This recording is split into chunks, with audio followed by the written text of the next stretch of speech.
I'm Vinnie Politan. Thank you so much for joining us tonight here on Closing Arguments. A big day on Court TV, a big verdict in the case involving former NBA star Lorenzen Wright. You know, when Lorenzen Wright was drafted by the San Diego Clippers, draft day, held up a little shirt, and on the back it said, Mr. Wright. And that's what I want to talk about here off the top.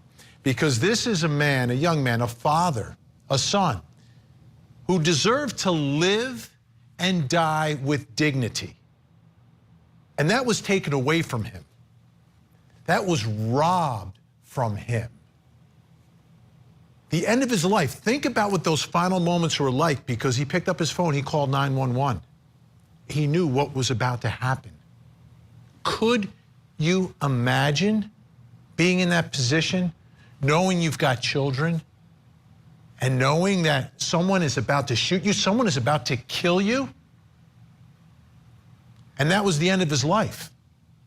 And then his body was just left out there.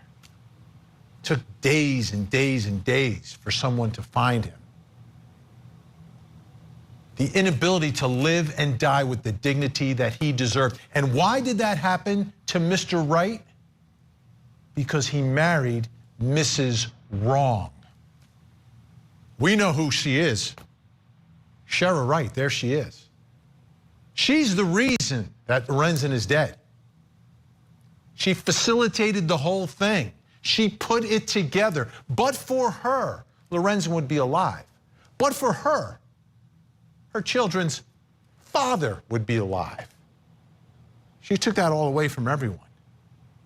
She pleaded guilty to facilitation, got the deal of a lifetime, but she is the reason. But she wasn't the one on trial. The one on trial is the now man known as the murderer, Billy Ray Turner. You know, a trial is about a search for the truth. And the truth is, this man is a murderer. The truth is, this man will die behind bars because he took someone's life. And the jury saw it. The jury quickly saw it and let us know, because that's what they do when the jury comes back. They let us know what happened. What was it? It was murder, and he's guilty. Finally tonight, and I say finally because that's an important word, I want to talk about Deborah Marion. That's Lorenzen's mom. She's not going to get closure.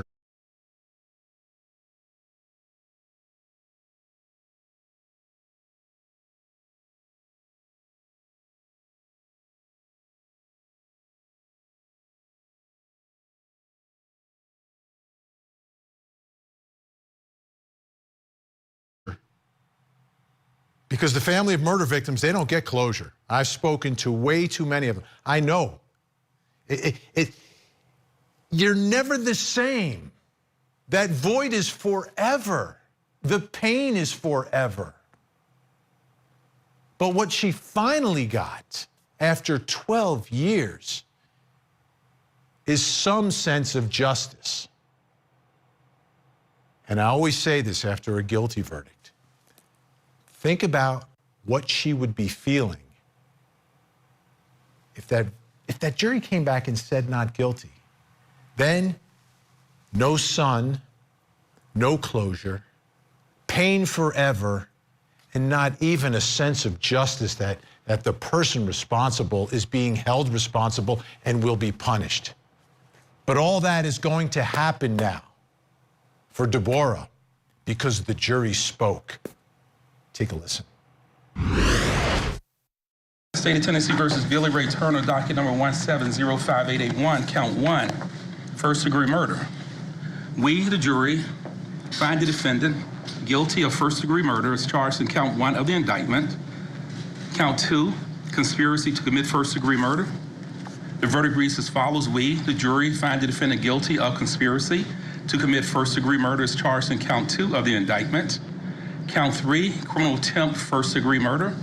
The verdict reads as follows. We, the jury, find the defendant guilty of criminal attempt first-degree murder as charged in count 3 of the indictment. And this verdict and jacket is signed by the foreman of the jury, of the jury. I'm looking at him, you know, when the jury's speaking the truth, you're getting the truth. That's what happened today, I believe. Well, let's bring in Court TV legal correspondent Chanley Painter, joining us live from Memphis, Tennessee, inside that courthouse. Chanley, great to see you tonight. Paint the picture for us. I mean, this jury came back quickly today. Yeah, they did. I think it surprised a lot of people how quickly they reached a unanimous decision, Vinnie. But I've been in this courtroom every day. I've been watching this jury every day. And I could see a moment during the prosecution's rebuttal close by ADA Paul Hagerman. It was like some light bulbs went off for some of these jurors as he just made it really clear what the state's case was here. And like I said, didn't take them long, but everyone sort of gathered into the courtroom for that reading of the verdict, Vinnie. And of course, I've been in close contact with Deborah Marion, the mother of Lorenzen Wright. And she was visibly shaking even before the verdict was read. There were family members for Billy Ray Turner, people that supported him sitting on his side of the courtroom.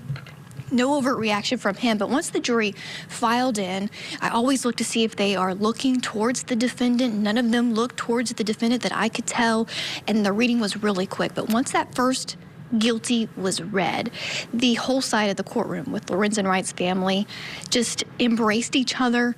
The husband of Deborah Marion comforted her, held her shoulder. She shook. Tears were streaming down her face. This was something that she's waited nearly 12 years to hear. She fought this battle to keep her son's case in the limelight for years after this was a cold case with the investigators. And those detectives who helped crack this case and solve it never left her side really throughout this entire trial. They're escorting her in and out of the courtroom, sitting next to her when the verdict was read. And you know, this was just a part that she's just been waiting so long to see. And Vinnie, to see her body language before the verdict and then to talk to her after the verdict was rendered, it's like a different person I was talking to. Let's take a listen.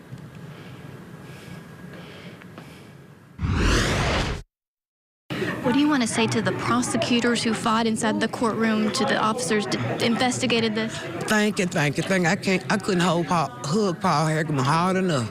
I wanted to squeeze him in my body because he did a job. Because his rebuttal killed him, killed Perry. Perry should have just got on his car and went on in because this was a done deal. Anything you want to say to Billy Ray Turner? You sucker.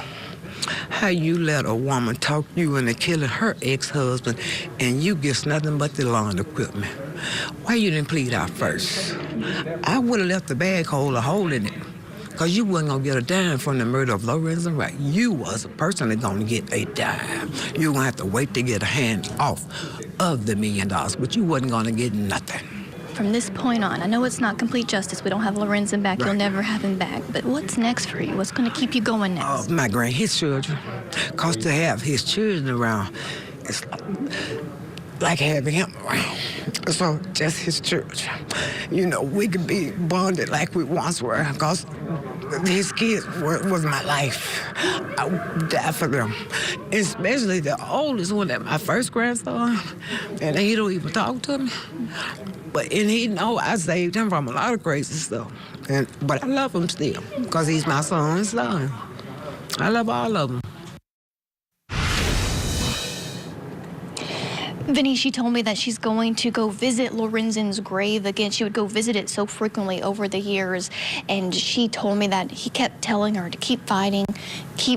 And now she knows that he's going to tell her, you know, job well done, you know, thank you for doing this. And this has just been such a difficult process for her and her family throughout. Finally hearing those words of guilty. I did try to talk to those supporters of Billy Ray Turner as they left the courtroom, but they had no comment, did not want to speak to the media, Vinnie. But what an emotional roller coaster ride this day has been.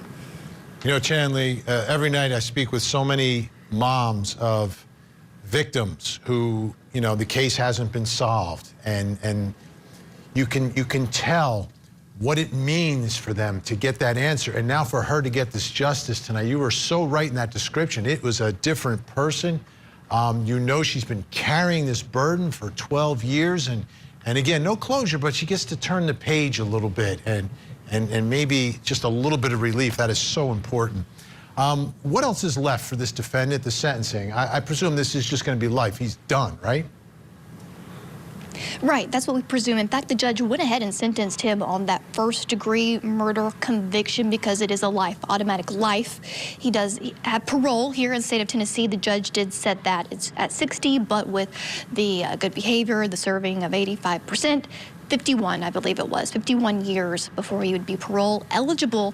Now, for the other two counts, he was convicted of conspiracy to commit first-degree murder and the criminal attempt to commit first-degree murder. That was set for April 22nd. A PSI, pre-sentencing investigation, will be conducted. We know Billy Ray Turner has a criminal history. In fact, he's incarcerated right now. So even if he was acquitted today, Vinnie, he would not have walked out a free man. He is serving time currently on a firearms charge. But those, that exposes him to a range of, 20 to 30 for that conspiracy, 15 to 25 for the criminal attempt here under Tennessee law. So all that will be hammered out. Basically, like you said, a life sentence for Billy Ray Turner. All right, Chanley, stand by. We'll get back to you in just a second. I want to bring in our think tank right now, get some reaction from them. Joining us in Stamford, Connecticut, criminal defense attorney Darnell Crosland. In Staten Island, New York, former prosecutor Joan Orban Iluzzi. Amazing. Great to have you here tonight. First time. Great to see you. Who was that guy that she prosecuted? Was it Harvey? Was it Harvey Weinstein? Something like that? Yes, that's the guy. Yes, indeed. Great to have you here, Joan. And Al Wunsch III. Great to see you and have you back with us, criminal defense attorney, former prosecutor with us. All right.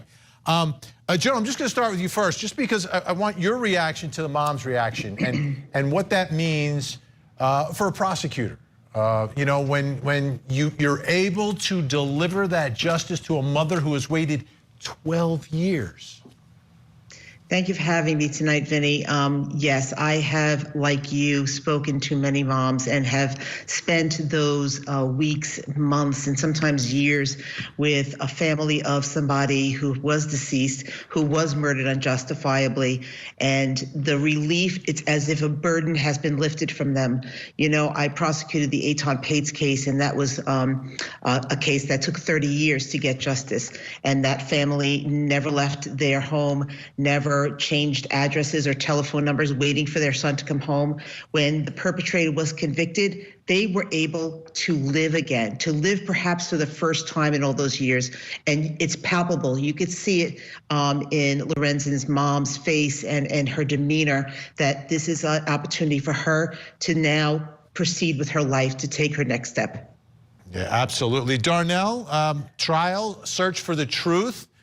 This was a really horrific case because of, it's totally, there's never a reason for murder, right? But this was ridiculous. And all these people going along, playing along for this thing. But I think the truth came out in that courtroom. What do you think? I absolutely agree 100%. And the last time Lorenzen was seen by anybody was in 2010. So this has been a long journey. And, normally when a jury is deliberating, a criminal defense attorney feels good when they're taking a long time. When you get to go home and you come back the next day wondering, okay, we kept them out a whole night. There was none of that here, and they needed no coffee to stay awake here. So no pun intended, but Judge Coffey delivered that in 2 hours, and that showed that there was no doubt. There was no reasonable doubt. There was no doubt at all. And I think justice was served. This was ridiculous. It was a waste of life, and I hope that those kids find some support in their grandmother and they're able to know that their father was a great citizen and did his best. Yeah, Al, in this case, the prosecution had to make a deal with Jimmy Martin. This guy is a murderer. He's serving time for another unrelated murder, believe it or not. But sometimes you got to make a deal with a guy like that. He got immunity for this one. He's being, housed and punished for the other one. So at the end of the day, sometimes you got to cut those deals to get the truth out in front of a jury. Absolutely. And by the way, happy spring, everyone. Sometimes you have to make deals with the devil, and you have to dance with the devil in order to get the people who have committed murder. Unfortunately, in most instances, murderers don't hang around with the most reputable of people. And in this case, they had to go with a dog, somebody who had a lot of issues, somebody who the defense really did try to attack and make what he was, which was someone who's just deplorable as a human being. But that's what you have to do. You sometimes have to dance with the devil to get the song played. Yeah, I'm again seeing his mom's reaction tonight is important. It's such an important part of the story. Sometimes there are some families that never get that moment, and for her to have that moment today means a lot. But there's other pieces have to be put together, Joan. It's not just like, okay, this happens and then everything's great. It's better than it was the day before. But this is a family, Joan. The children are kind of stuck in the middle here, right? Because mom's been implicated, et cetera.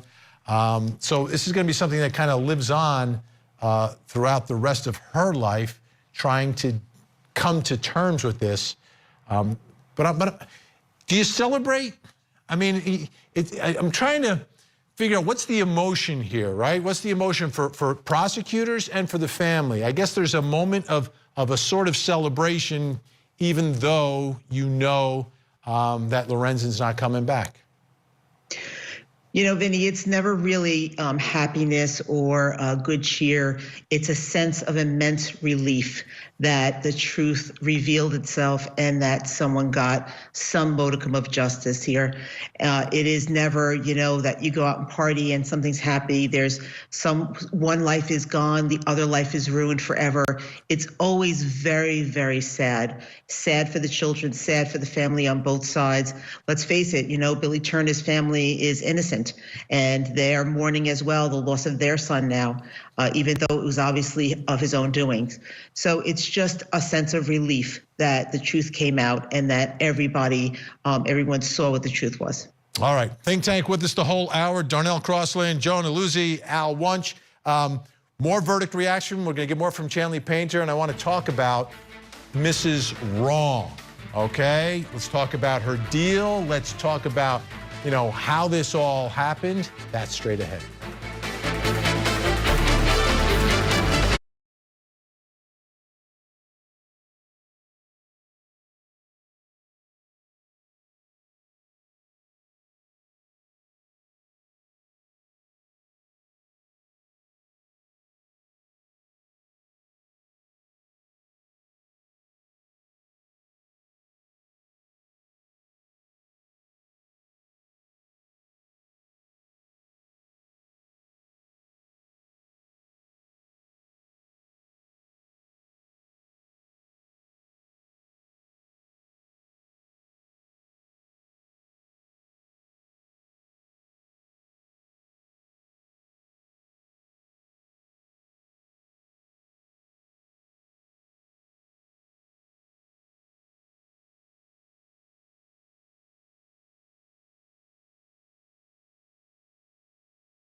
technology.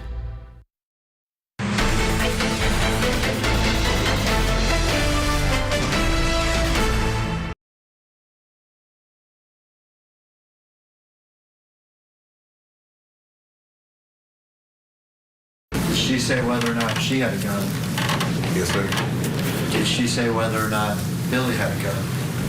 Yes, sir. She said both of them had guns. Did she say whether or not both of them fired? She said both of them fired. That was a star witness for prosecutors saying there both of them fired, meaning both Billy Ray Turner and Sherra Wright.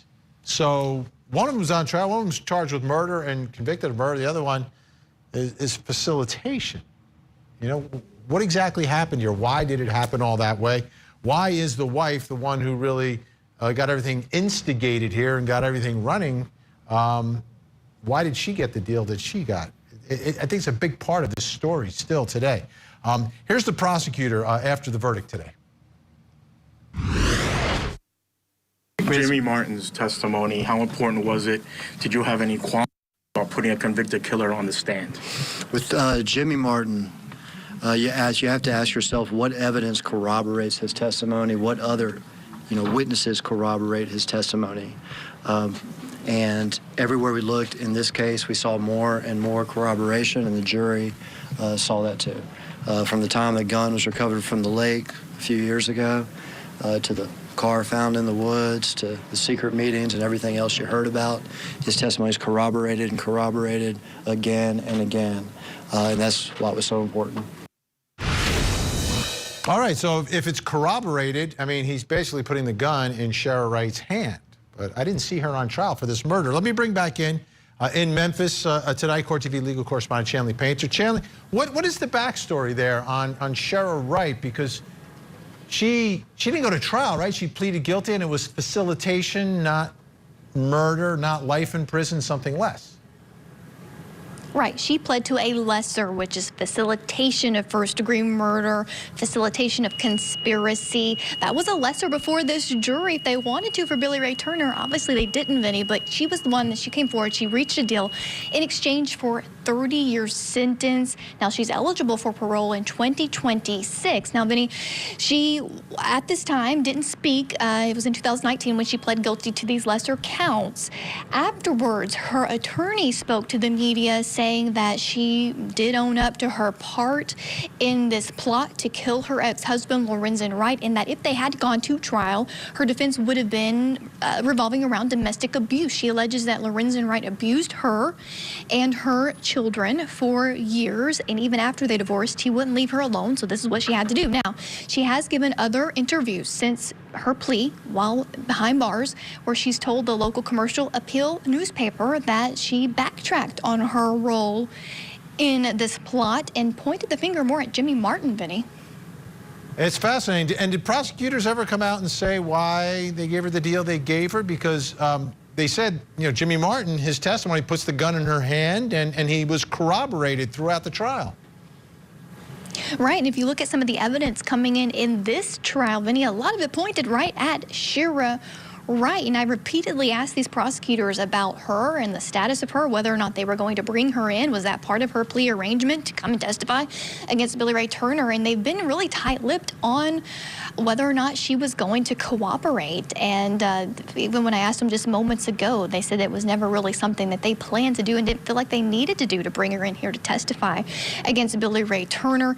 And that this jury really, it was clear to these prosecutors that this jury got a picture of who Sherra Wright was and why she would do this. So that's definitely something they did strategically.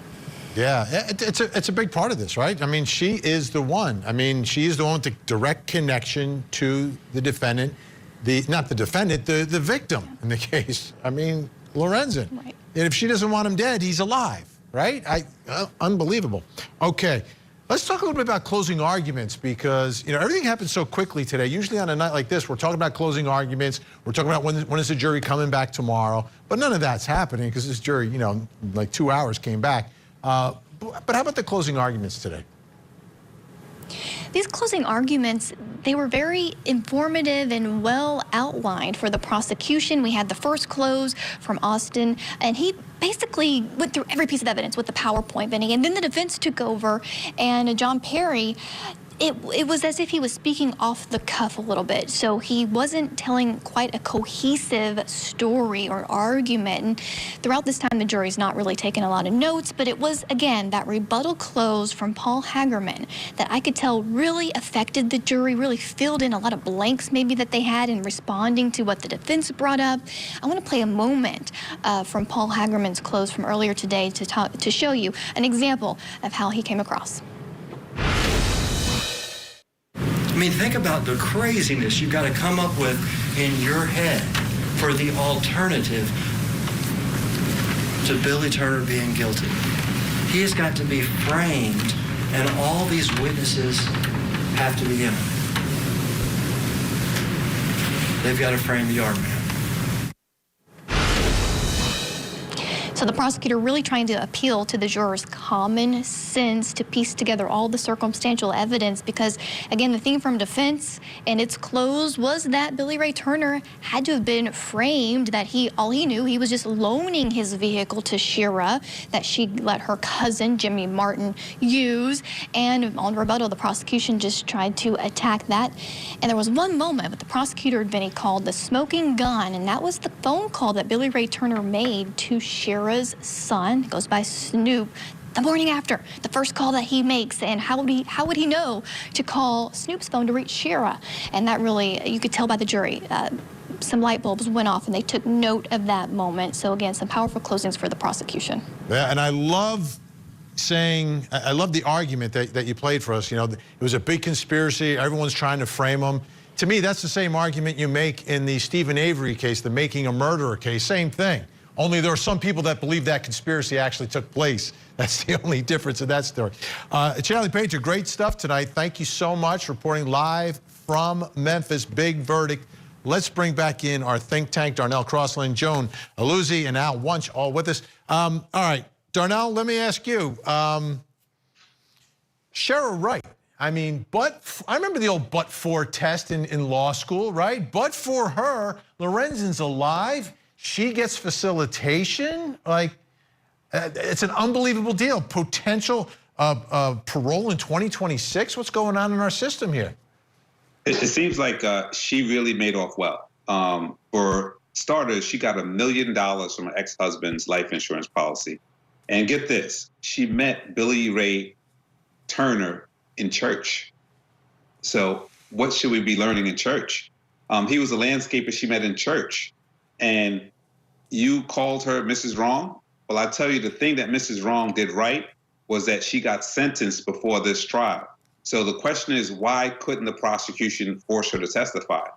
They couldn't because she was already sentenced. Typically, the prosecution, and Madam Prosecutor who's on this call could correct me if I'm wrong, typically the prosecution would offer them a plea deal, but they won't sentence them until after the trial. Yeah, make sure they tell the truth when they're on the stand, the whole truth. Al, let me ask you, Al, is this justice really?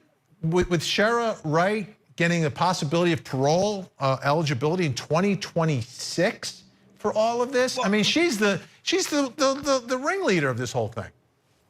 And it is unfair, but I mean, prosecutors, we have to make difficult decisions sometimes. And sometimes if we're not 100% sure how a case is going to go, we make an offer. 30 years is not a drop in the bucket. It's a long time. She's eligible for parole, but I would imagine that the testimony that was set forth in this trial will be used against her at the time she comes up for parole. I never trust the parole boards, I'll be honest with you. I really don't. I've seen it way too many times. Even in our great state of New Jersey, Al, I've seen it. I've seen someone who executed a police officer get parole, executed him. How many years did he serve up to that point? And I'm not agreeing with the parole board's decision on that. I know which case you're talking about, with Tarantino. Yeah. But in the situation with that, he had already done over 50 years in prison at that point in time. And your point is what, Al? And your point is what? We didn't put him on death row. He wasn't. He was. I think he was originally on death row. But Right, then he they gets took taken him off death based row on and then that. gets parole on top. All right, this is another story for another time, but let me bring back in Joan. Joan, your thoughts about whether or not this was justice here in this case. It was Sherra, Wright, Jimmy Martin, this star witness for prosecutors, the one that they believed in, the one who got another deal, said that the gun was in her hand. Absolutely. Sherra Wright was certainly the puppet master here in all respects. Jimmy, Jimmy Martin certainly wasn't a great witness, but he did the job. And they had independent corroborations of the things that he said. And Billy Ray Turner was obviously and clearly guilty. And the fact that Sherra got a lesser plea was either because she jumped on it immediately or that there were extenuating circumstances that we don't know. Extenuating circumstances about either her living situation or her mental health or her situation with her children. I don't know that we could necessarily know everything that factored in to that decision to give her a lesser plea. On the surface, you're absolutely right, Vinnie. It looks unfair. Yeah, and I'll tell you what, Deborah Marion believes that, she should be serving life in prison as well, but she got some sense of justice today. All right, we've got more to do tonight. Think Tank staying with us. Still ahead tonight, we've got the unbelievable case. This one, you talk about demented, you talk about evil. A thrill kill? Why does that concept even exist? But that's apparently what happened when a man ran over a 75-year-old Vietnam vet. We'll have that for you coming up.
Where are your kids? No comment. No comment? They've been missing for 4 months. You have nothing to say?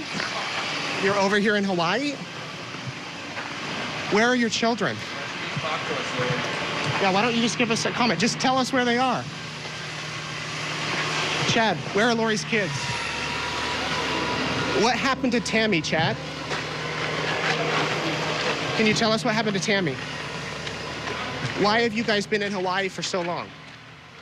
All right, there they are, the Doomsday Bells, the Doomsday couple, Chad Daybell, Lori Vallow Daybell. This was after they got married and they exchanged vows, you know, forever and ever, till death do us part. But apparently Chad wanted to sever things. No, not the marriage. He wanted to sever his case from hers and have a separate trial. But the judge issued his ruling and said no. Let me read part of that decision. Having determined that the defense has not met its burden to persuade the court that a jury is likely to confuse evidence in this case, that the defense will be unable to meaningfully present defenses, or that a jury is likely to base a guilty determination in this case due to evidence of criminal disposition, the court must conclude that the case will not be severed. Further, the court concludes that a joint trial in this case will serve the interests of justice by providing for judicial economy and efficiency and avoiding possible inconsistent verdicts. Accordingly, defendant's motion for severance on this basis is denied. Big news in that case. But remember, Lori Vallow Daybell still not competent to stand trial. So the trial isn't scheduled until January of next year. So as her mental status, if it doesn't improve, we'll see if the judge revisits this as we get closer to that January date, and if Lori Vallow Daybell is still not competent. In the meantime, on the docket tonight, we've got the allegation of a thrill kill case out of Florida. Court TV legal correspondent Joy Lim Nakrin has the story. At first glance, it looked like a terrible crash, a crumpled vehicle against a utility pole, and a fatality. But according to police, this was no accident. Because of pure evil, there's a 75-year-old man who was a father, a grandfather, a Vietnam War Army veteran who was killed. The Army vet is not being identified due to Florida's victim privacy law, but he was struck while walking along this road in Pasco County, Florida. The motorist, Justin Pinal, called 911 and, according to police, admitted he intentionally hit the victim. It was almost, for him, pleasurable. Pinal passed the victim, but according to prosecutors, he waited till there were no vehicles or witnesses around and allegedly targeted him deliberately. Officers said Pinal told them he was traveling at a speed of 50 to 70 miles an hour when he hit the man. When police asked him why, he allegedly said he wanted to kill someone out of curiosity. And when asked how he felt about it, he said he enjoyed it. He actually laughed to the detectives when he said, "I saw the victim, scared." The former Army vet was declared dead by paramedics at the scene. The impact appeared to be so severe, Pinal's car stopped running and plowed into this pole. This man is absolutely evil. Justin Pinal isn't evil, but autistic and suffers from depression and PTSD, according to his attorneys. He's agreed to a plea deal that'll mean he will spend the rest of his life in prison. You understand what you're doing here today? Yes, ma'am. What are you doing here today? I'm pleading no contest to life. Okay. And I retain my right to appeal. Okay. Evil. Obviously has issues. Let's bring back in the think tank Darnell Crosland, Joan Orban Aluzzi, and Al Wunsch III. Al, this is a case where there's obvious mental issues with this defendant, not enough to equal legal insanity. He knew what he was doing was wrong. But I guess a good way to wrap things up, you take death off the table, life in prison, and we're done with this. Well, it is a smart move, especially when you've got a guy like this. I mean, there is no more heinous criminal than thrill kill people, because there's no rhyme or reason to what they're doing. I mean, we go back to Leopold and Loeb that did the same thing. They just wanted to see what it was like to kill somebody and to try to do the perfect crime.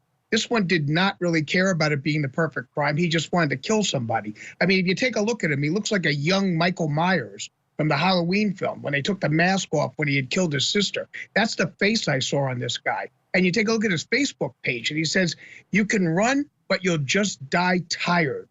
Okay, that's a very sick individual. And you have no way of controlling someone like that. He should be in prison for the rest of his life. He's got issues, but you know what?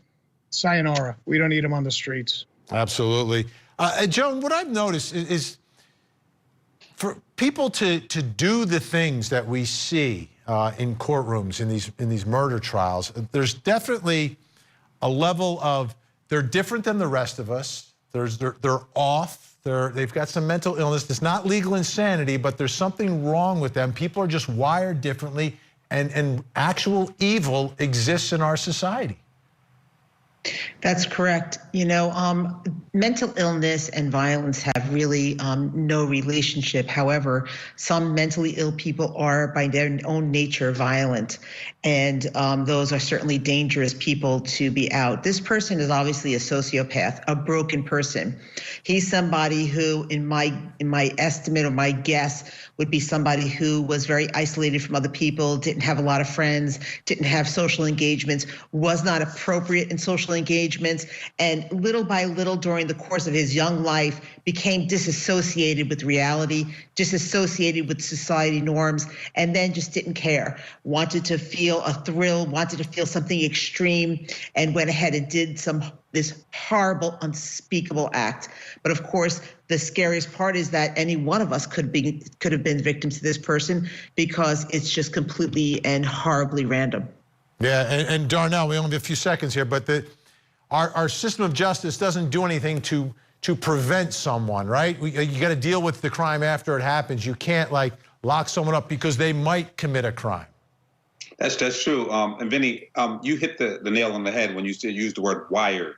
Miller versus Alabama talks about how you treat young kids under 25. This kid was 21, and they said that children or young people under 25 aren't wired the same. That's why insurance companies give you a discount after 25. The cerebral cortex is not developed. This kid looked like he's stuck on video games, watching kids' heads get blown off, and lives in some dungeon playing Xbox, and he's not wired. He can't figure this out. But what do? Take away the Xbox? This is still a tragedy, but this kid looked like, again, he just wasn't thinking straight. I don't think he was just born evil. He was just indoctrinated that way, probably through his social maladjustment. But again, Miller versus Alabama talks about youth and how we deal with them, and it's very difficult. Absolutely. All right, when we come back, we're going to get your reaction to today's big news, the big verdict here on Court TV. Billy Ray Turner, guilty of murder.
inspection and estimate.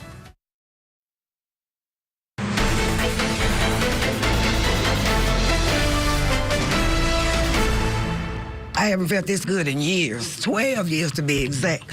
But the good Lord did it for us. It wasn't for God, but you know, it didn't make sense. If it don't make sense, the man used to listen to it. He could, nothing his people were saying made any sense.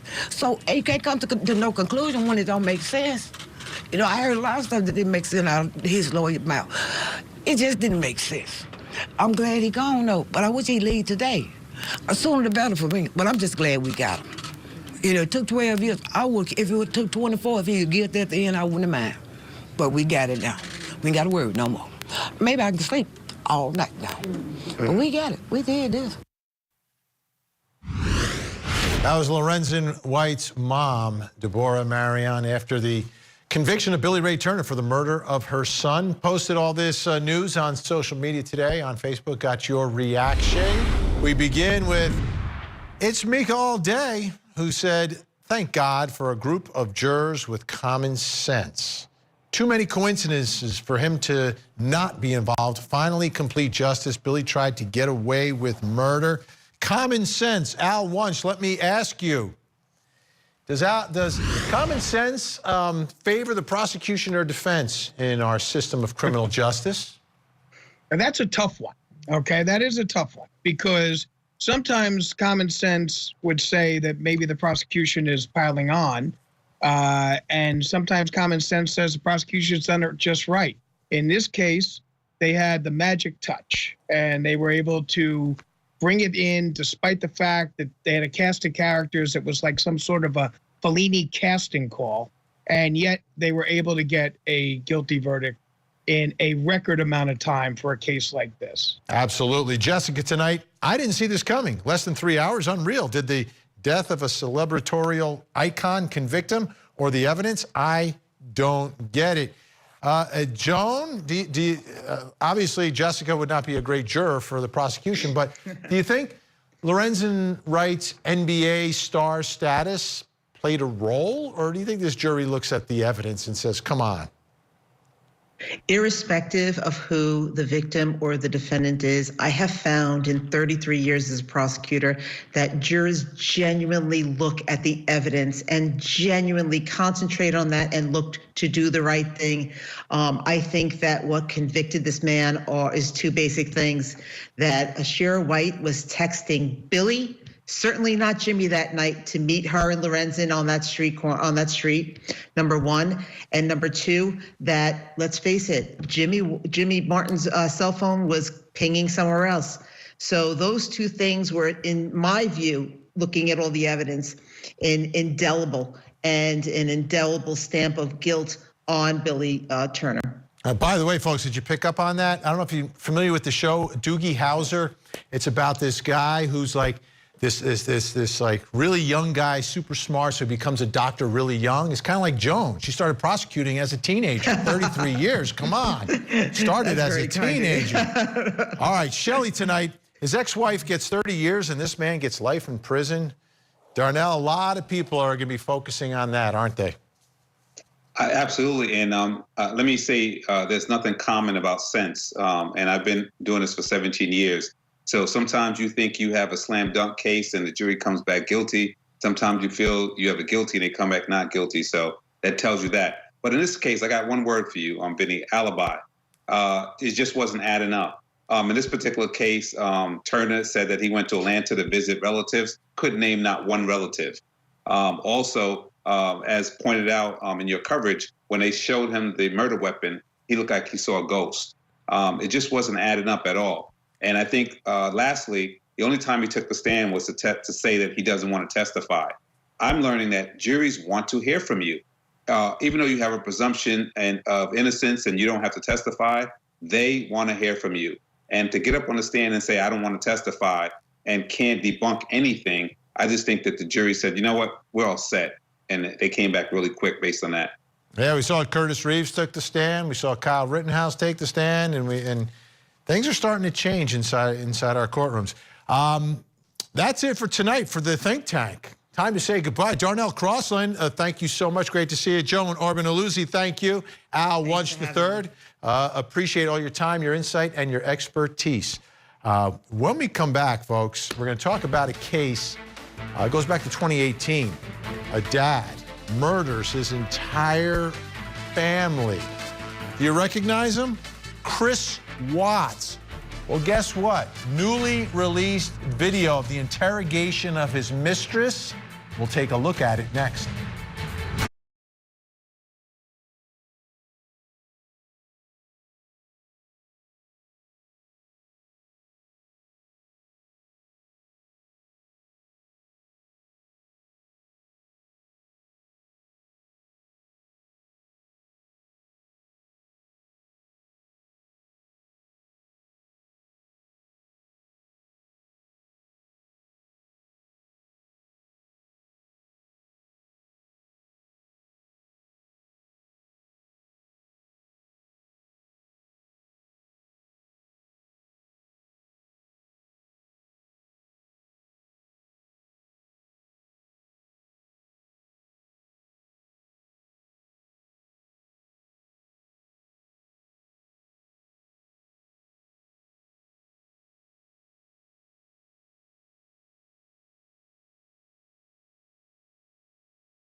Money you need now.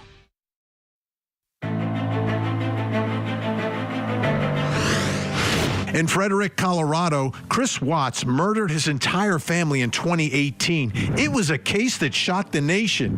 He pleaded guilty to avoid the death penalty. Tonight, newly released interrogation video of Chris Watts' mistress. I just realized that he was lying to me, and I was like, well, if you can lie to me about this, what else are you lying to me about? And it made me realize that maybe his wife was in danger.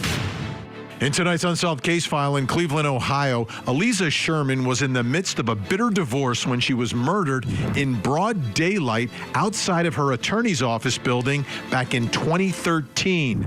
The killer was caught on camera, but has never been arrested. They reassure us that the case hasn't gone cold and that they're still committed to seeing it through. In New York City, officers respond to the subway to confront an armed man. We take a look with our own law enforcement experts. We're here to help you, dude. Put the knife down. And in San Diego, California, officers go after a suspect carrying a knife. We break down the video during crime time. Multiple shots fired, subject's down. He does have a knife, it appears now. Buckle your seatbelts. This hour of closing arguments starts right now.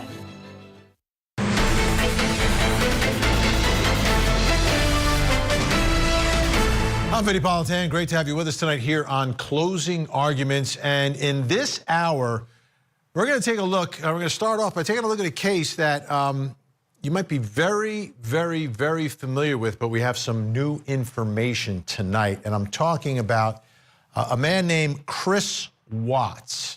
Take a look at his picture. Tell me if you remember this guy. Much thinner there from the first time that you met him and saw him. This is a guy who murdered his wife, who was pregnant, and his two daughters, ages 4 and 3. You know, you're a man and you've got a family. You know, your job is to take care of your family. And then when you're a man and you have 2 young daughters and you're the man of the house and you kill them all? Unbelievable. This is a case really shocked a lot of folks. Shannon was his wife's name. Really, so incredibly tragic when you look at these family pictures and these photos. And you just think to yourself, why would someone do it? Why would you do that? That's what you live for. That's like the dream, is that you have this wonderful family. And okay, let's just say hypothetically, right? Things aren't going well with you and your wife, or you meet someone else. You get a divorce. You figure it out. You don't take the lives of a 3 and a 4-year-old and your wife who's also carrying life inside of her. Now, Chris Watts, you may recall when this first happened, the story began as a missing persons case. Like, a guy comes home, where's my family? And the one thing about Chris Watts was, you know, someone knocked on the door, he would answer it. Someone knocked on his door with a camera, he would answer it, and he would talk to people. He spoke with our affiliate, KMGH, Denver 7, out in Colorado. Take a look and take a listen to Chris Watts. You may have forgotten because it's been so many years. It's back in 2018 when this all happened. But take a look here. This is the moment when he knows he has taken the lives of his wife and his 2 children, but the world doesn't. Let's watch. Did you guys get into an argument before or It wasn't like an argument. We had an emotional conversation, but I'll leave it at that. But I just want them back. I just want them to come back. And if they're not safe right now, that's what's tearing me apart. Because if they are safe, they're coming back. But if they're not, this has got to stop. Like, somebody has to come forward. He knew that he killed Shanann, and he knew that he killed the 2 girls. He knew it in that moment. You saw him. Unbelievable. Well, tonight we've got some new information and some new video that was released. And this is Nicole Kessinger. She was Chris's mistress, and she was interrogated by investigators or interviewed by investigators, you know, whatever your perspective is of all this. But it really reveals a little bit more about this story, and perhaps a lot more about this story. Let's take a listen. I think I met him sometime in June, probably early June. It might have been May. It was just talking at work. It was pretty casual. And he didn't have a wedding ring on his finger. And every time I talked to him, he didn't tell me that he was in a relationship. He didn't even mention his kids right away either. And then one day he told me that he had 2 kids. I was like, that's pretty cool. And started telling me about his kids. That sounded like a sarcastic comment. No, I thought it was kind of cute. I was like, oh, he's a dad. It was like right around Father's Day too. So whenever that is in June. Okay. Yeah. So I'm not good with holidays. he told me he had kids, and then it was Father's Day shortly after that. So that's what I do now. I was like, I thought it was cute. And then he's telling me about him. He's pretty excited about him. And then he mentioned that he did have a significant other. And he told me that those 2 were in the process of a separation. And there were several discussions that we had about his current relationship and where it had gone and what it had caused. And he talked about his kids from time to time, but the thing is he was never hostile. It was never anything aggressive. Like even when he spoke of his wife and the fact that they were separating, it was never like ill. It was still very kind. It was just like, this is not working, and would explain why, but it wasn't anything out of the ordinary or anything that I think would scare me. And to this day, even after everything that I found out, I still look back at that and I don't see any red lights with the way that he spoke of his family. On Tuesday, which would have been the 14th of August, you had read some newspaper articles on the 13th and the 14th that regarded this case. You had also had a conversation with Chris at some point during the day on Monday. And on Tuesday, because of what you found, specifically what you said was, and don't let me put words in your mouth, but you found out that his wife was pregnant. Yes. And you did not know that prior. And you found that out via the newspaper articles, and that caused you concern. Well, I just realized that he was lying to me, and I was like, well, if you can lie to me about this, what else are you lying to me about? And it made me realize that maybe his wife was in danger at that point, and it was day 2, too, and she still wasn't home. What did that cause you to do with your phone, though? Oh, what? When I deleted those? Yeah. I was just kind of grossed out by him, to be honest with you. I was just like, I don't know what's going on right now, but you just lied to me. And I don't want to see this come over my phone anymore. So I removed it. So you already said, but you removed text messages? I deleted all of his stuff because he lied to me. I mean, that's what it was. It was the hurt that made me delete it. And then it was the lie that made me start questioning everything else he'd been telling me for the last few days. And that's when you decided to come forward? Yes. Okay. I'm still in shock that this whole thing happened. I can imagine. That's why I gave him the benefit of the doubt for the first day, because I was just like, no way. Like, I didn't even think about that. I mean, murder was not on the top of my mind when somebody doesn't come home for an evening, especially if they've just, like, had some sort of, like, heated conversation. It's like, okay, you guys are separating, you have a heated conversation, you leave for a night. Like, I didn't even think this guy killed his wife. I mean, that like, murder is on something on the top of my mind when I call one of my friends for 3 or 4 hours and she doesn't answer the phone. Like, that doesn't even process to me as, like, a real thing that is a possibility at that point. So then once he lied to me, I just really trying to, like, push him away, and he was like, just don't forget, like, the person that you knew me to be when you were with me, or something like that. And, like, it was that strange? It just kind of sounded almost like a farewell, and, like, I didn't think it was too weird, because I was like, I think he realizes that I'm really upset that he lied to me, and I think he's aware of the fact that I'm probably about to walk away from him. So I think that was, like, his way of, like, saying goodbye. So it didn't really seem strange in the context of what was going on between, like, the him and I part of stuff. And then, and I kept asking him, too, like, what did you do, Chris? What did you do? And he was like, I didn't do anything. And I'm like, where's your family? And, like, I asked him that. I don't know if I started doing that on Tuesday or if I started doing that on Monday. But I think it was Tuesday, because I don't really think I was that alarmed on Monday. And then, So that was supposed to be like our final sign-off text. And then Jim got there at my house, and I was hanging out with Jim. But I was still like in my head, just kind of like stressed out. And I remember I like walked out of the room, went in my bedroom, and texted Chris one more time. And I told him, I was like, if you did something bad, I was like, you're gonna ruin your life. And I was like, and if you did something bad, I was like, you're gonna ruin my life. And I was like, and I promise you that. And he responded back to me, and he's like, I didn't hurt my family, Nikki. And that was like the last text. That was the last time we ever talked. And I never said another word to him after that. That was Tuesday. That was Tuesday. Really fascinating to see how all this went down. And, you know, you're lying. And that, in the Scott Peterson case, the same sort of thing happened when Scott Peterson was lying to Amber Fry. And Amber Fry started to figure all this out. She turned on a dime. She turned on the dime. And I think you're seeing the same thing here. Let's bring in our investigators tonight. Joining me in Atlanta, Georgia, former special agent from the Georgia Bureau of Investigation, Trebor Randall, and in Salt Lake City, Utah, private investigator Jason Jensen. Great to see you both tonight. Jason, let me start with you. When you've got a domestic kind of situation, right, where you've got something's going on between Chris Watts and Shanann, and they've got problems, and she disappears. We've seen it many, many times.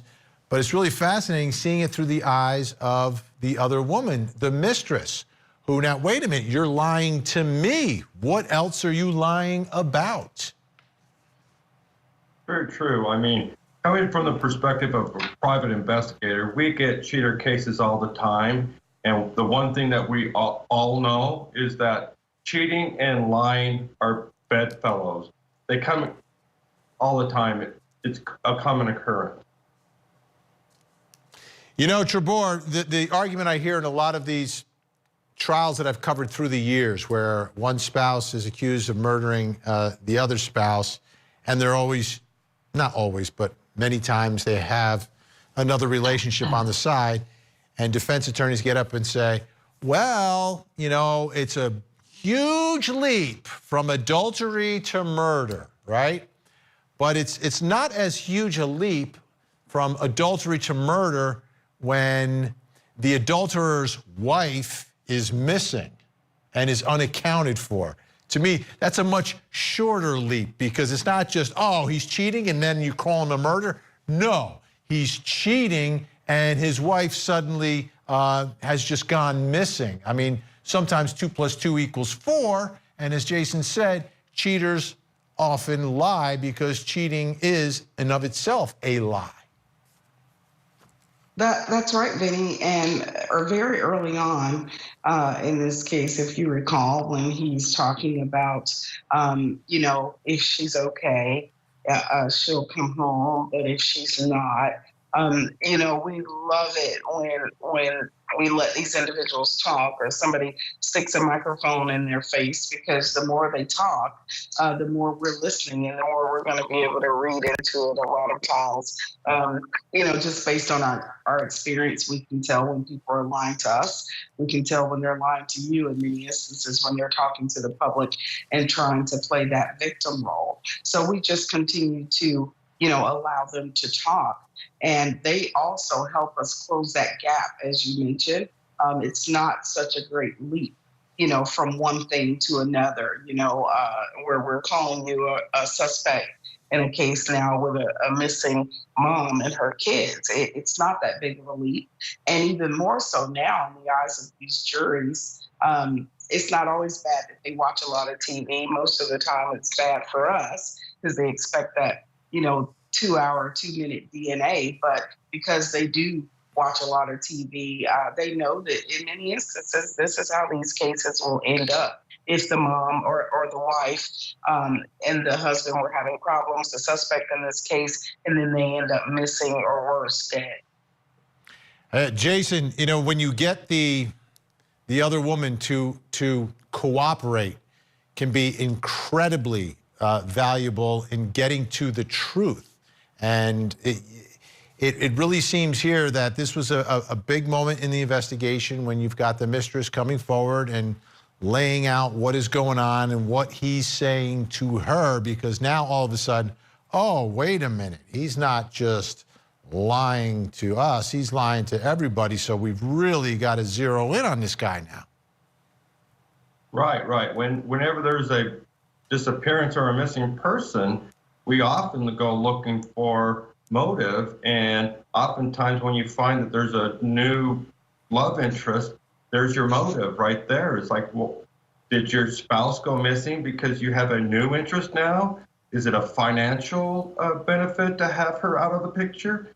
Are you worried about alimony or child support? Is that why your wife and children are missing? And then if you notice in that interview from 2018, when Chris Watts is talking to the reporter, he's really laughing it up about, you know, his explanation of things. You know, that's like duping laughter. So, yeah, when they talk to the media like that, it's very helpful for law enforcement to put their case together. Trevor, I want you to take a look at Chris Watts. This is a police body cam from August 13th of 2018. This is the day that Shanann was reported missing. Does she have any friends around here? Just for friends? Yeah. Yeah, she's got friends in Frederick, Erie, Aurora, that part of Erie, Broomfield, Parker. Have you tried to contact any of them? Oh yeah, we've exhausted every option. The last thing I'm going to do is hospitals. I mean, hotels. I mean, there's so many, but... And no one's heard from her today? Have you checked your bank accounts? That's another thing I was going to do, because I don't have access through here. Let's go check those and see if she pulled any cash out, or if there's any strange charges or anything. Okay.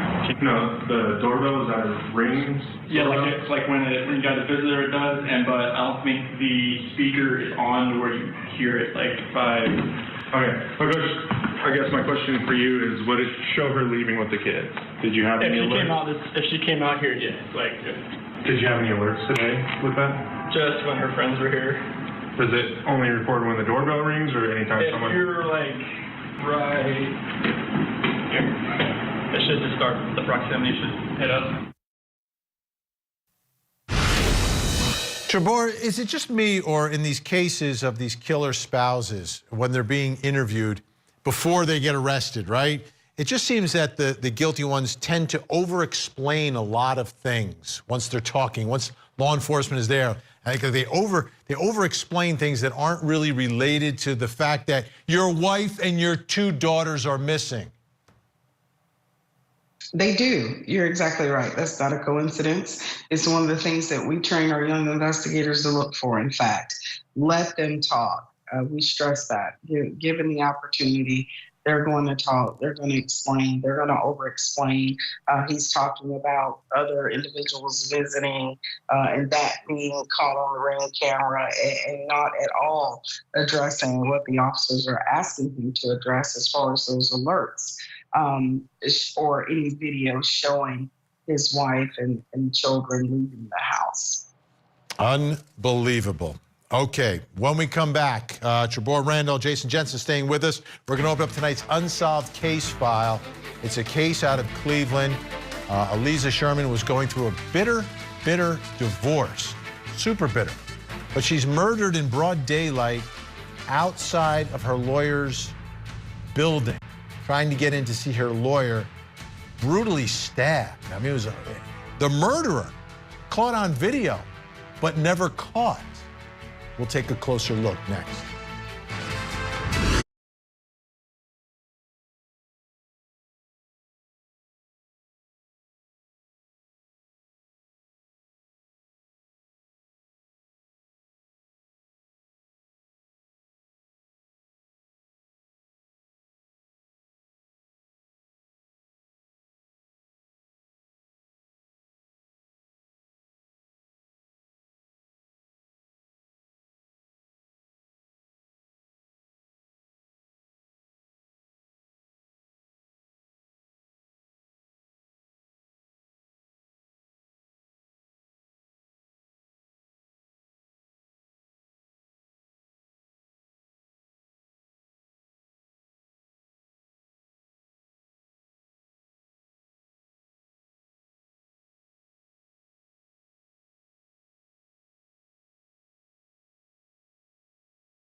It's been a tough 8 or 9 years. Alisa was a very special person. I mean, she and I were very close in age, and it's extremely frustrating. That's Dr. Edward Zinn. He's the brother of Alisa Sherman. Alisa Sherman, his sister, brutally murdered, broad daylight. But as we sit here today, all of this happened so many years ago, it's still not solved. I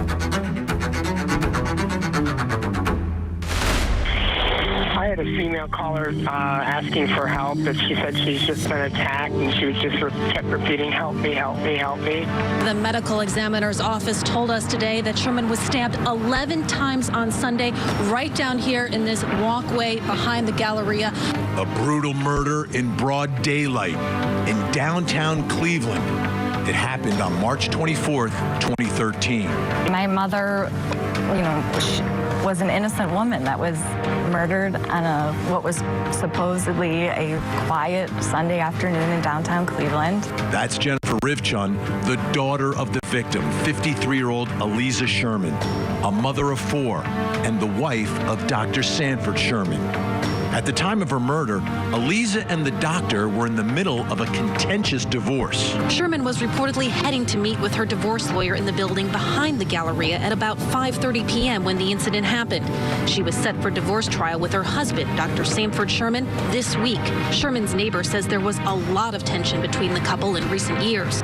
Part of that tension involved a bank account allegedly opened by Dr. Sherman under his wife's name, which, after the death of Alisa, was part of a $2 million lawsuit Jennifer filed against her father. She claims that her dad opened a bank account, deposited money, and then withdrew it without her mom's knowledge. But perhaps the best piece of evidence in this case? Surveillance video from the day and time of the violent stabbing. Police say the person shown in this surveillance video is the killer, but who that person is still a mystery. Despite the video and the divorce, investigators made little progress in the case. So year after year, Alisa's daughter would come back to the scene of the crime to remind the community about her mom. Your smile is so genuine, sincere like no other. You are so very missed, my beautiful mother. Then, in 2016, a development in the case. News tonight in the 3-year-old cold case of Alisa Sherman. A grand jury indicted her divorce attorney, Gregory Moore, for tampering with evidence. The indictment reveals Moore lied to police about where he was around the time of Sherman's murder on March 24, 2013. Moore stated he was in his office when Sherman was murdered, but phone records tell a different story. The indictment indicates Moore was not in his office an hour before the murder and didn't return until an hour after she was killed. This fact is significant because on the day before Alisa was murdered, she met with Moore to prepare for her divorce trial. But then he contacted her to meet again on Sunday. Alisa began to text him, letting him know that she was down there. He eventually did respond to her, told her that he was there. She then asked him to unlock the door, which did not happen.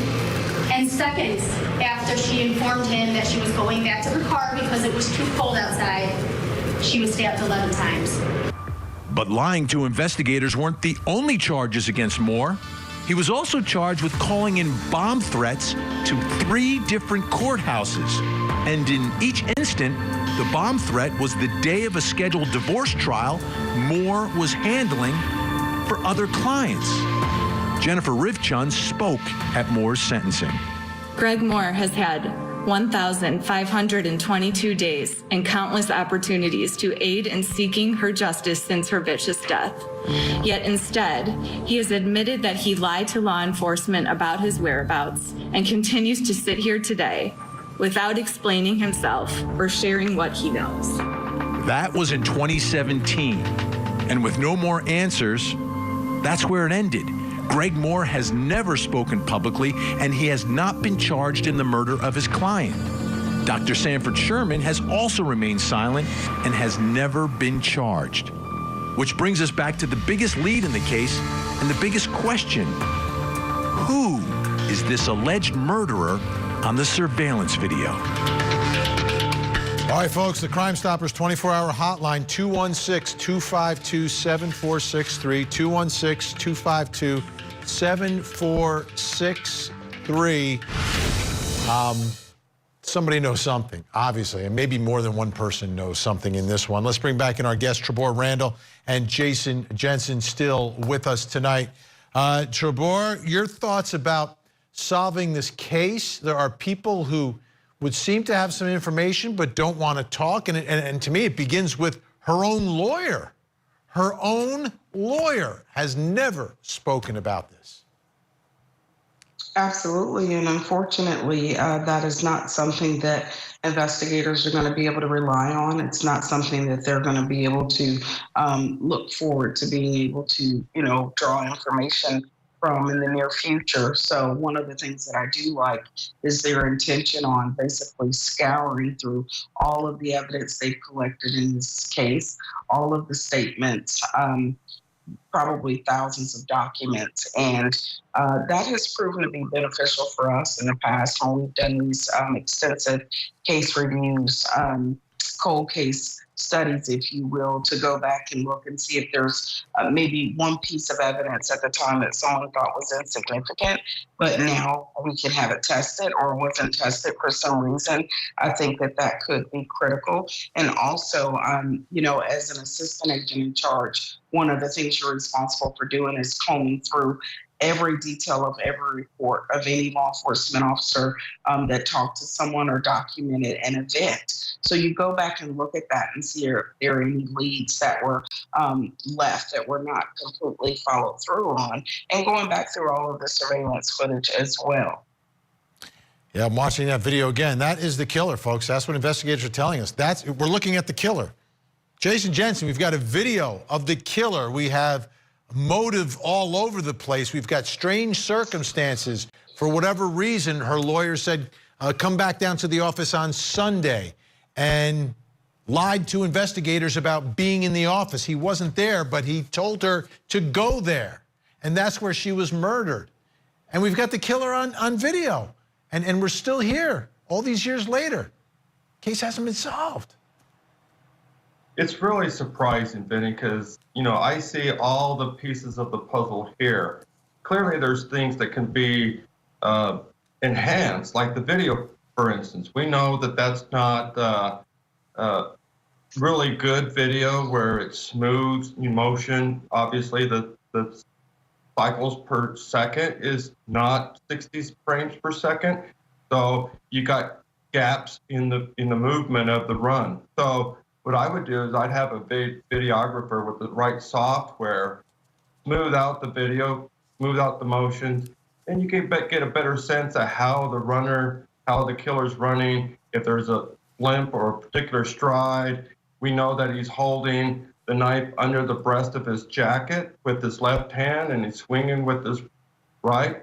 You would think that somebody, if they knew that this coat was worn by one of these two suspects, persons of interest, that they would be able to identify, oh yeah, I've seen so-and-so wearing that coat. So I think all the pieces of the puzzle are really here. Absolutely, absolutely. I still can't believe it. We're looking at a killer leaving the scene of the crime. Trebor Randall, Jason Jensen, thank you both so much for joining us tonight. Great to see you, and we'll see you again really, really soon. Still ahead. In New York City, officers respond to the subway to confront an armed man. We take a look with our own law enforcement experts. We're here to help you, dude. Put the knife down. And in San Diego, California, officers go after a suspect carrying a knife. We break down the video during crime time. Multiple shots fired. Subject's down. He does have a knife, it appears now.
federally licensed everything.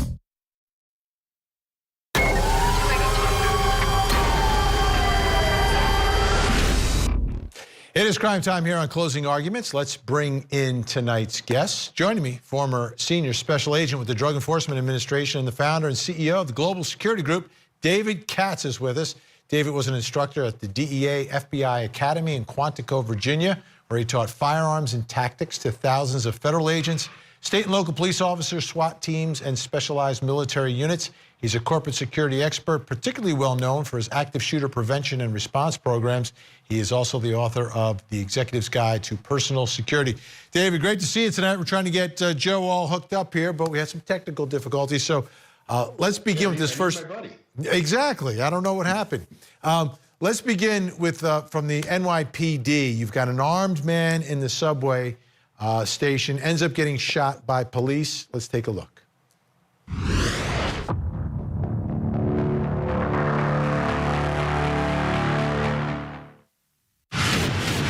New York City 911, do you need police, fire, or medical? Probably police. There seems to be like a guy pacing up and down Eastern Parkway. It seems like he has a gun and what seems to be a pink knife in his hand. Okay, what's the address? The address is 1090 Eastern Parkway. You all right, buddy? You okay? We just want to talk to you, pal. It's okay. We can just talk to you.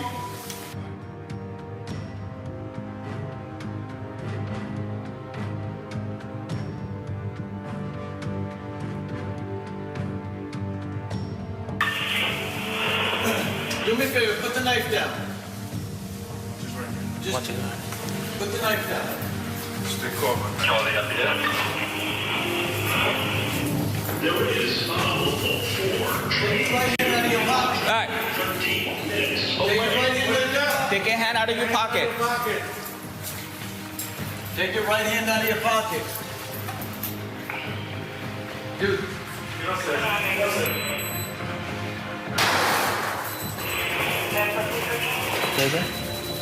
Put the knife down.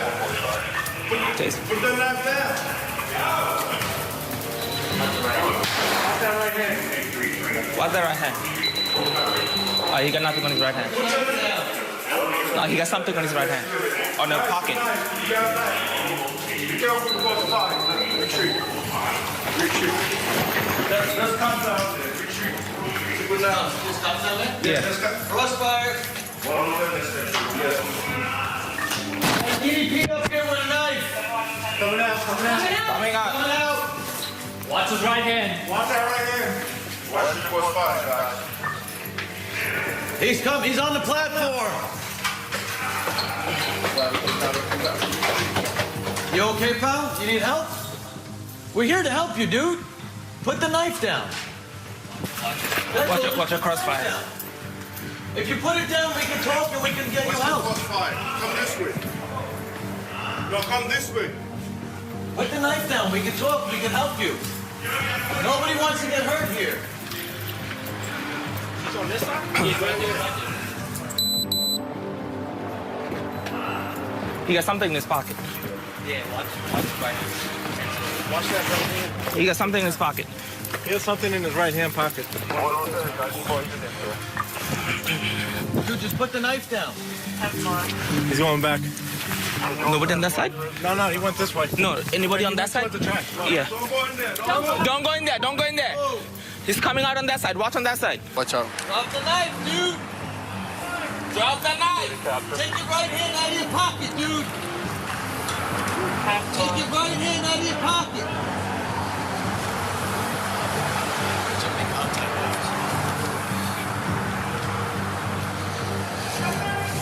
Oh! Put the knife down. Put the knife down.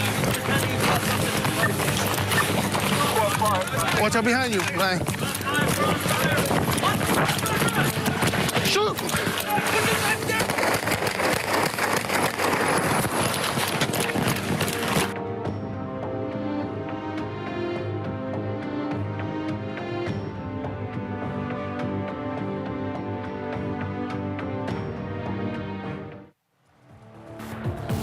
So what are the challenges with tracking someone in the subway system, in a station, getting them in and out and all of that? A lot of issues here.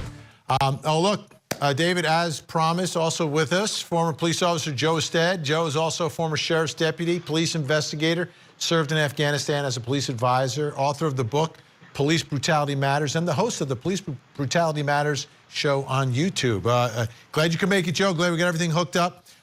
David, I'll start with you, though, since you were here first. The challenges in tracking someone in an environment like this in a subway station. Yeah, actually, I know that subway station really well. It's Utica and Eastern Parkway, Crown Heights. So you can go underground from one entrance to another. So that's part of the difficulty right there. But you know and of course you have the issue. I know they either shut the trains down, stopped trains, or I'm sure they didn't let trains go in past that station in case there was a shooting. So that's why there was no other people there. They did a great job. But I want to just say, there's the attorney for the family in this case. I hope this serves as evidence that the NYPD was as restrained, as compassionate as possible. Now, they didn't have all the tools that I think they should have that could have allowed this to be resolved in a better way, but the length of time they took to try to maintain contact, to build rapport. A couple tactical things. You had a couple officers saying, watch the crossfire. And I don't know if you caught at the end, the officer who ended up shooting was telling the others, shoot, shoot, shoot. That was the guy who was backing up, straight back from a guy charging with a knife, which you're taught never, ever to do. That officer didn't fire. The officer who was articulating, shoot, did.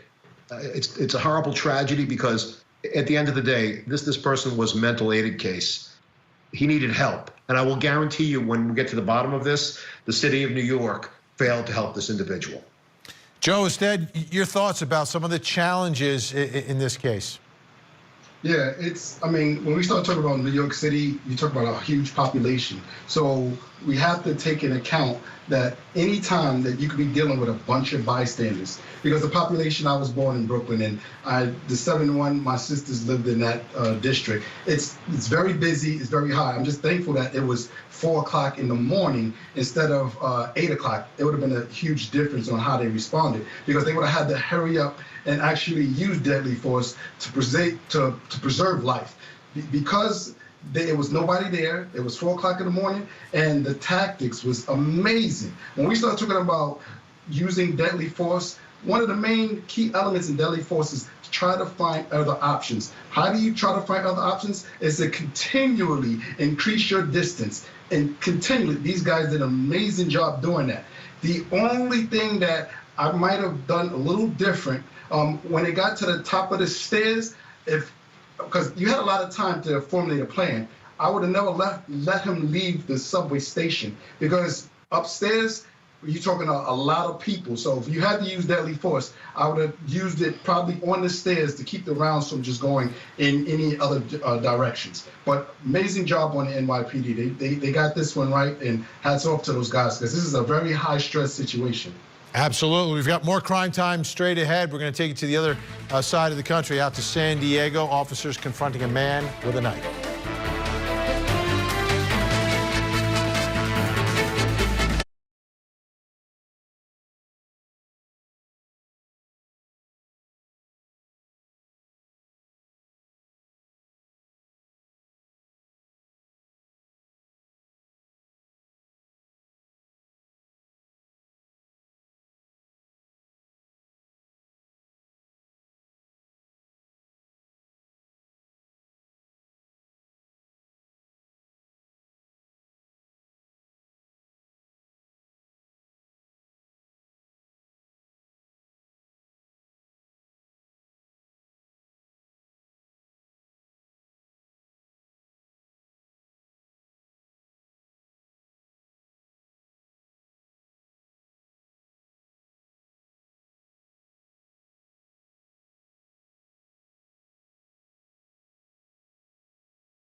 journey at Nutrafol.com.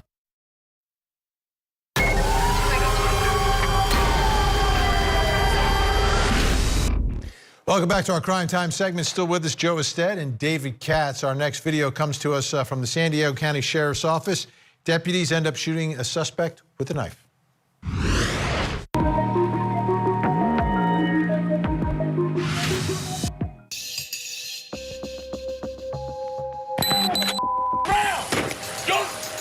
Hot stop in progress. Get on the ground!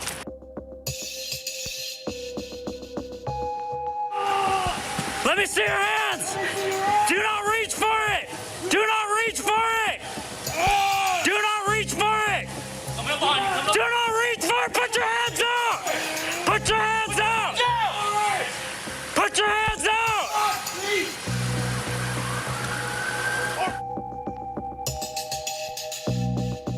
I'm right here.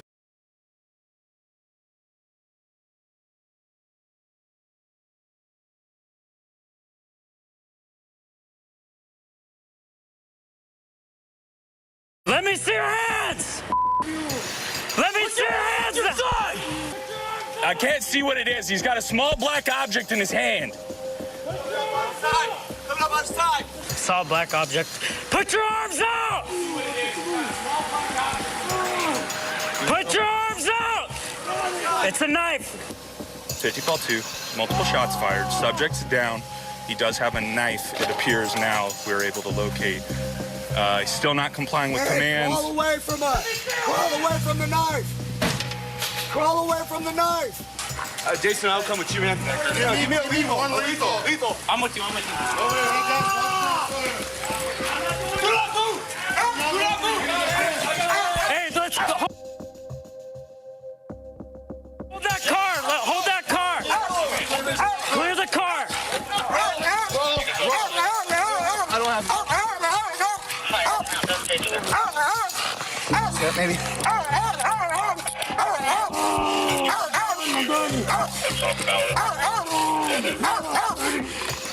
Do not move. Do you understand? You're not in charge here, big dog. Do not move. I can't breathe. Let's roll him to the side. Yep. Thank you. Hey, let's. Who has a gun? Let's roll him onto his side. Ah, wait, my arm. That's what I got. She's hurting. Yeah, left pocket. Actually, I got one. Oh, please help me. Where's the gun? I don't have one. I swear to God, my mom, my dad, I don't got nothing. Just keep breathing, all right? What's your name, dude? Eric. Eric? He's got a wallet. You got a wallet, Eric? Yeah. Okay. Hey, let's start taping this off. You got it. All right. Yeah, we're good. Please take the handcuffs off me if hurt someone. Your handcuffs are not coming off, big dog. Okay, ya la verga. Just keep stay breathing. With us. Oh, stay with us. Just check over here on the ground. Just stay with us. Dude. Just keep talking, all right? Ambulance is coming.